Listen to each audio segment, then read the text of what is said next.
नमस्कार विद्यार्थी मित्रांनो, मी गौरव चांदा नेक्स्ट स्टेप अकॅडमी या युट्यूब चॅनलवरती तुमचं सर्वांचं सहर्षपणे स्वागत करतो.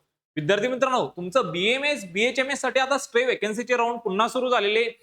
पुन्हा आता काय होणार, तुमची चॉईस फिलिंग होणार, कोणते विद्यार्थी इलिजिबल असणार, किती सीट्स अजून वॅकंट आहे आणि कोणत्या त्या मिस्टेक आहे जे तुम्हाला या टाळायचे आहे, जेणेकरून या स्ट्रे वेकन्सीच्या राऊंड मध्ये तुम्हाला परफेक्ट कॉलेज काय होईल, या ठिकाणी अलॉटमेंट होईल, हे सविस्तरपणे मी देखील तुम्हाला सांगणार आहे. तत्पूर्वी जर नेक्स्ट स्टेप अकॅडमी या युट्यूब चॅनलवर नवीन असाल आणि अजून जर चॅनलला सबस्क्राईब केलं नसेल तर पटकन चॅनलला सबस्क्राईब करायचंय, व्हिडिओला लाईक करायचंय आणि तुमच्या मित्रांना देखील शेअर करायचंय. आणि विद्यार्थी मित्रांनो, अशाच नवीन नवीन अपडेटसाठी जर तुम्हाला अपडेटेड राहायचंय तर अजून जर आमचं व्हॉट्सअप ग्रुप जॉईन केलं नसेल तर पटकन व्हॉट्सअप ग्रुपला जॉईन करून घ्यायचंय. याची लिंक तुम्हाला डिस्क्रिप्शन बॉक्समध्ये देण्यात आलेली आहे. आता विद्यार्थी मित्रांनो, बघूया आपण काय ती नवीन नोटीस, कोणते ते विद्यार्थी इलिजिबल आणि कशा प्रकारे ती या ठिकाणी काय होणार, ती जी नोटीस आलेली ती या ठिकाणी कशी राबवली जाणार, ओके, कोणत्या प्रक्रियेमध्ये काय काय कोणत्या कोणत्या गोष्टी होणार, हे सगळ्या गोष्टी मी तुम्हाला सांगतोय. तत्पूर्वी जर तुम्हाला पेड काउन्सिलिंग साठी आमच्यासोबत जर जॉईन करायचं असेल, परफेक्ट लिस्ट जर तुम्हाला हवी असेल, ओके, तर विद्यार्थी मित्रांनो तुम्ही जॉईन करू शकता. परफेक्ट लिस्ट म्हणजे काय, तर विद्यार्थी मित्रांनो तुम्हाला माहित असायला पाहिजे जेवढे काही महाराष्ट्रातील कॉलेजेस आहेत ते कॉलेजेस कुठे कुठे आहेत, ते कॉलेजचं रँकिंग कसं आहे, त्या कॉलेजचं इन्फ्रास्ट्रक्चर कसं आहे, ते कुठे लोकेटेड आहे, ओके, कोणतं कॉलेज हे जुनं आहे, ओल्ड कॉलेज, त्याचं इस्टॅब्लिश इयर, त्याचा कॉलेजचा फी स्ट्रक्चर पण खूप मोठा इम्पॉर्टंट रोल प्ले करतो. या सगळ्या गोष्टी आम्ही तुम्हाला एक लिस्ट मध्ये देणार. विद्यार्थी मित्रांनो, एक गोष्ट लक्षात घ्या, तुम्हाला लिस्ट कशी मिळणार, जे महाराष्ट्रातील जुने कॉलेजेस आहेत, जे खूप दिवसा अगोदर आलेले आणि त्या बेसिसवर काय मिळणार, तुम्हाला एक लिस्ट मिळणार. म्हणजे तिथं पेशंट फ्लो चांगला आहे, तिथं इन्फ्रास्ट्रक्चर चांगला आहे, जिथं रेग्युलर लेक्चर होतात, असे कॉलेजेसला काय करणार, आपण पहिला प्रिफरन्स देणार. कारण विद्यार्थी मित्रांनो, एक गोष्ट लक्षात घ्या, शेवटचा राऊंड आहे, शेवटची संधी, या राऊंड साठी खूप साऱ्या सीट्स वॅकंट आहे.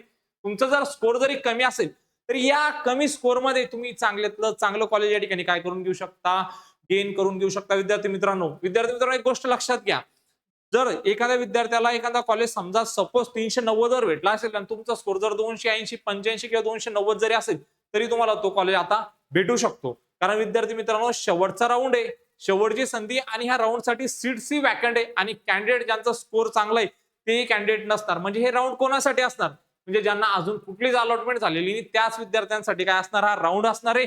आणि विद्यार्थी मित्रांनो, एक गोष्ट लक्षात घ्या, जर तुमचा स्कोर जरी कमी असेल तर तुम्हाला या राऊंड मध्ये खूप चांगल्यातलं चांगलं कॉलेज या ठिकाणी काय होऊ शकतो, अलॉटमेंट होऊ शकते. ओके, तर तुम्हाला जर अशी एक सिक्वेन्स एकदम परफेक्ट लिस्ट असेल हवी असेल तर तुम्ही आमच्यासोबत जॉईन करू शकता. हा नंबर आहे बघा, 9699907700. आता विद्यार्थी मित्रांनो बघा, या ठिकाणी जर आले तुम्ही सीईटी सेलच्या ऑफिशियल पोर्टलवरती www.mahacet.org च्या ऑफिशियल पोर्टलवरती, तर एक नवीन नोटीस तुम्हाला या ठिकाणी दिसेल. आता या नोटीस मध्ये बघा, या ठिकाणी दिलंय तुमच्या choice filling, okay, seat matrix तुमची 12/12/2025 ला आली. त्यानंतर चॉईस फिलिंग बघा 13/12/2025 चे 14/12/2025 रात्रीचे 12 वाजेपर्यंत ह्या 2 दिवसांमध्ये काय करायची, तुम्हाला चॉईस फिलिंग करायची बघा.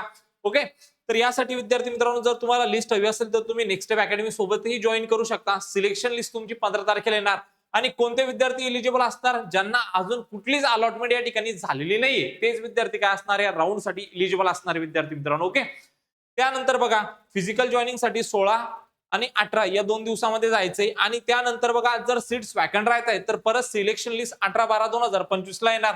आणि त्यानंतर विद्यार्थी मित्रांनो बघा, फिजिकल जॉईनिंग साठी 19 ते 20 या कालावधीमध्ये जायचंय आणि जे आपल्या कट ऑफच्या जे डेट्स आहे बघा, 20/12/2025 ला या ठिकाणी रिलीज होणार. त्यानंतर विद्यार्थी मित्रांनो, आता तुम्हाला तुमची चॉईस फिलिंग कशा प्रकारे करायची जेणेकरून तुम्हाला महाराष्ट्रामध्ये चांगल्यात चांगलं कॉलेज काय होईल, या ठिकाणी अलॉटमेंट होईल. तर सर्वात पहिले विद्यार्थी मित्रांनो बघा, या ठिकाणी तुम्हाला माहित असायला पाहिजे, जे बीएमएस चे जे गव्हर्नमेंट कॉलेजेस आहे त्यांना टोटल अजून 10 सीट्स वॅकंट आहे. विद्यार्थी मित्रांनो, किती, बीएमएस चे जे गव्हर्नमेंट कॉलेजेस आहेत त्यांना अजून 10 सीट्स वॅकंट आहे. तर ही काय तुमच्यासाठी खूप गोल्डन अपॉर्च्युनिटी, ज्यांना अजून सीट भेटलेली नाहीये. कारण विद्यार्थी मित्रांनो, गोष्ट लक्षात घ्या, ज्यांना अजून कुठलीच अलॉटमेंट नाही हे राऊंड त्यांच्यासाठीच असणारे विद्यार्थी मित्रांनो. तर तुम्हाला या राऊंड मध्ये काय होऊ शकतो, चांगल्यातलं चांगलं कॉलेज या ठिकाणी अलॉटमेंट होऊ शकते. त्यानंतर विद्यार्थी मित्रांनो, या ठिकाणी जर आपण सेमी गव्हर्नमेंट बीएमएस कॉलेजचा जर विचार केला तर 168 या ठिकाणी काय सीट्स अजून वॅकंट आहे. म्हणजे आणखीन तुमचे काय होत आहेत, गव्हर्नमेंट मध्ये नाही बसलो आपण तरी सेमी गव्हर्नमेंट काय होत आहे, तुमचे चान्सेस या ठिकाणी वाढताय विद्यार्थी मित्रांनो. ओके, त्यानंतर जर तुम्ही बघितलं तर बीएचएमएसचं गव्हर्नमेंटचं एकच कॉलेज आहे, जळगावचं. ओके, तर यासाठी अजून 7 सीट वॅकंट आहे. ओके, ज्या विद्यार्थ्यांना बीएचएमएस करायचं असेल तर गव्हर्नमेंटचं महाराष्ट्रामध्ये BHMS एकच कॉलेज आहे, त्याच कॉलेजला अजून गव्हर्नमेंटच्या कॉलेजला 7 सीट्स वॅकंट आहे. विद्यार्थी मित्रांनो, तुमची जर कॅटेगरी जरी नसेल आणि तुम्हाला जर ओपन कॅन्डिडेट एवढी जर अलॉटमेंट असेल तर स्कोर असेल तर तुम्हाला काय होणार, ओपन कोट्यातून ते अलॉटमेंट होणार. ओके, तर तुम्हाला तुमची चॉईसेस खूप काळजीपूर्वक या ठिकाणी भरायची. BHMS साठी जर सेमी गव्हर्नमेंटचा जर विचार केला तर अजून 150 सीट्स काय विद्यार्थी मित्रांनो व्हॅकंट आहे. खूप मोठी गोल्डन ऑपॉर्च्युनिटी बघा, जर अजून तुम्हाला सीट या ठिकाणी मिळालेली नसेल तर. त्यानंतर विद्यार्थी मित्रांनो बघा, लास्ट राऊंड आहे बघा, लास्ट चान्स आहे आपल्याकडे. ओके विद्यार्थी मित्रांनो, लास्ट राऊंड आहे, लास्ट चान्स आहे आपल्याकडे. तर यासाठी काय करायचंय आपल्याला, शेवटच्या वेळेस काय करायचंय, प्रॉपरपणे काउन्सिलिंग करायचे. कशा प्रकारे करायचे, चॉईसेस कसे भरायचे हे देखील मी तुम्हाला सांगतो. बघा, एकदा जर तुम्हाला अलॉटमेंट झाली तर तुम्ही त्याला कॅन्सलही करू शकत नाही आणि त्याला अपग्रेडेशन साठी पण टाकू शकत नाही. ओके, तर तुमची जी अलॉटमेंट असणार विद्यार्थी मित्रांनो, ते आता फायनल अलॉटमेंट असणार आहे. जिथं कुठं सीट भेटणार ते तुम्हाला घ्यावंच लागणार आहे. पण विद्यार्थी मित्रांनो, तुम्ही जर जे टॉपचे कॉलेजेस आहेत त्यांना जर वरचा प्रिफरन्सेस देताय विद्यार्थी मित्रांनो, तर विश्वास करा, तुम्हाला चांगलं चांगलं कॉलेज या ठिकाणी काय होईल, या राऊंड मध्ये अलॉटमेंट होईल रॅन्डमली. बघा, या ठिकाणी रॅन्डमली कोणी चॉईसेस भरायचे नाही का बाबा उचलली सीट मॅट्रिक्स बघितले आणि कॉलेजचे नाव टाकून दिले, याला काही अर्थ नाही. तुम्हाला माहित असायला पाहिजे ते कॉलेज कसं आहे. ओके, तिथे इन्फ्रास्ट्रक्चर कसं आहे, पेशंट फ्लो कसा आहे, या सगळ्या गोष्टी जर क्लिअर असेल तरच तुम्ही काय करा, त्याचं चॉईस फिलिंग मध्ये नाव ऍड करा. तुम्ही जर शुअर असाल मी तिथे ऍडमिशन घेणार, आम्हाला चांगलं वाटतंय, तरच काय करा, पुढची प्रोसेस करा. अदरवाईज त्याला तुम्ही या ठिकाणी टाकू नका. बेस्ट कॉलेजवर फर्स्ट प्रिफरन्स बघा, जे बेस्ट कॉलेजेस असतील महाराष्ट्रामधले, जे जुने आहे, तिथं पेशंट फ्लो चांगला आहे, इन्फ्रास्ट्रक्चर चांगला आहे, रेग्युलर लेक्चर होतात, अशाच कॉलेजला काय द्या, पहिला प्रिफरन्सेस द्या. लोअर कॉलेजेस जे असतील त्यांना खाली ठेवा, कारण विद्यार्थी मित्रांनो स्कोर जरी कमी असेल, जर तुम्ही प्रिफरन्स व्यवस्थित देताय तर तुमचं काय होऊ शकतो, चांगल्यात चांगलं कॉलेज या ठिकाणी तुम्हाला अलॉटमेंट होऊ शकतं. रॅन्डम ऑर्डर जर तुम्ही देता त्याच्यामध्ये रिस्क होईल विद्यार्थी मित्रांनो. रॅन्डम ऑर्डर जर तुम्ही एखादा कॉलेज, समजा तुमचा स्कोर जर 390 असेल, ओके, आणि जे कट ऑफ 270 250 पर्यंत गेले त्या विद्यार्थ्याला तोच कॉलेज भेटलाय आणि तुम्हाला तोच भेटलाय, मग याला काहीच अर्थ नाही. तुमचं प्रिफरन्स व्यवस्थित असायला पाहिजे. जे टॉपचे कॉलेजेस आहेत त्यांना काय द्यायचंय, वरती प्रिफरन्स या ठिकाणी द्यायचंय मित्रांनो. ओके, त्यानंतर बघा आता गव्हर्नमेंट वर्सेस प्रायव्हेट. तर यामध्ये काय करायचं विद्यार्थी मित्रांनो, फर्स्ट प्रिफरन्स तुम्हाला गव्हर्नमेंटला द्यायचंय. गव्हर्नमेंटमध्ये बी जे चांगले चांगले कॉलेजेस आहे रँकिंग वाईज बघायचे. ओके, टॉप रँकिंग वाईज बघायचंय आणि सगळ्या कॉलेजचं काय माहित असायला पाहिजे, फी स्ट्रक्चर तुम्हाला माहित असायला पाहिजे. त्यानंतर सेकंड प्रिफरन्स तुम्हाला सेमी गव्हर्नमेंट कॉलेजेसला द्यायचंय. बघा, आता जर तुम्हाला समजा एखादा प्रायव्हेट कॉलेज जर या ठिकाणी अलॉटमेंट होते, ओके, फी स्ट्रक्चरचं या ठिकाणी एक बाब मी तुमच्या लक्षात आणून देतो. जर तुम्हाला प्रायव्हेट कॉलेज अलॉटमेंट होते आणि थोडक्यात विद्यार्थी मित्रांनो, तुम्ही जर बिलॉंग करत असाल रिझर्व्ह कॅटेगरीला, आणि विद्यार्थी मित्रांनो खूप सारे कॉलेजेस असे तिथं कॅटेगरीचा बेनिफिट होत नाही. जर कॅटेगरीचा बेनिफिट नाही झाला तर तुम्हाला ओपन मधून सीट फीस भरावी लागते. नंतर तुम्ही जर DBT वरती अप्लाय करताय तर तुम्हाला ती स्कॉलरशिप मिळणारच आहे. ओके, पण विद्यार्थी मित्रांनो ज्यावेळेस तुम्हाला अलॉटमेंट होणार आणि जॉईनिंग साठी फक्त 2 दिवसाचा वेळ आहे, तर तुम्हाला अगोदरच माहित असायला पाहिजे कोणत्या कॉलेजला किती फीस लागणार आहे, कारण तुमची तयारी असायला पाहिजे. जर तुमची तयारी नसली या 2 दिवसांमध्ये तेवढ्या पैशाची, तर तुमचं ऍडमिशन देखील या ठिकाणी काय होऊ शकतो, कॅन्सल होऊ शकतो. तर याचं काय करायचंय, तुम्ही ह्या गोष्टीला लक्षात घ्यायचंय. ओके, मी आताच बोललोय तुम्हाला फी स्ट्रक्चर खूप इम्पॉर्टंट आहे. बघा, कुठं जरी अलॉटमेंट होते तुम्हाला, तरी तुम्हाला ती फीस भरावीच लागणार. जर 2 दिवसात तुम्ही फीस भरत नाही, तुम्ही प्रोसेसच्या बाहेर जाता. आणि विद्यार्थी मित्रांनो, अलॉटमेंट नंतर कुठलंच एक्सक्यूज या ठिकाणी काय चालणार नाहीये. तर विद्यार्थी मित्रांनो काय करायचंय, परफेक्टली या ठिकाणी तुमचे चॉईसेस भरायचे. ओके, जेणेकरून तुम्हाला काय होईल, चांगल्यातलं चांगलं कॉलेज या ठिकाणी अलॉटमेंट होईल. तुम्हाला असं वाटत असेल बाबा हे कॉलेजची फीस खूप जास्त आहे आणि हा माझ्या घरापासून पण लांब आहे, तर मग मी याला काय करतो, खाली ठेवतो. विद्यार्थी मित्रांनो, आमच्याकडे जर तुम्ही जॉईन करताय तर आम्ही तुम्हाला एक टॉप रँकिंग वाईज कॉलेजची लिस्ट देणार.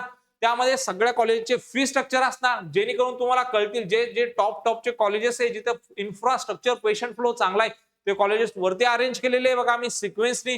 त्यानंतर सगळ्या कॉलेजचं फी स्ट्रक्चर सुद्धा दिलेले आहे. तुम्हाला कळेल का मग त्यामधून आपल्याला प्रिफरन्सेस कसं द्यायला आपण पाहिजे. ओके, त्यानंतर विद्यार्थी मित्रांनो नेक्स्ट बघा, आता कॅटेगरी मिस्टेक पण नको याच्यात. ओके, कॅटेगरी त्यानंतर तुमचा कोटा. ओके, कोटाची मिस्टेक नको, सब कॅटेगरी. आणि हे डबल चेक करा विद्यार्थी मित्रांनो, क्रॉस चेक करा या सगळ्या गोष्टी. याच्यामध्ये एकही मिस्टेक चालणार नाही तुमची.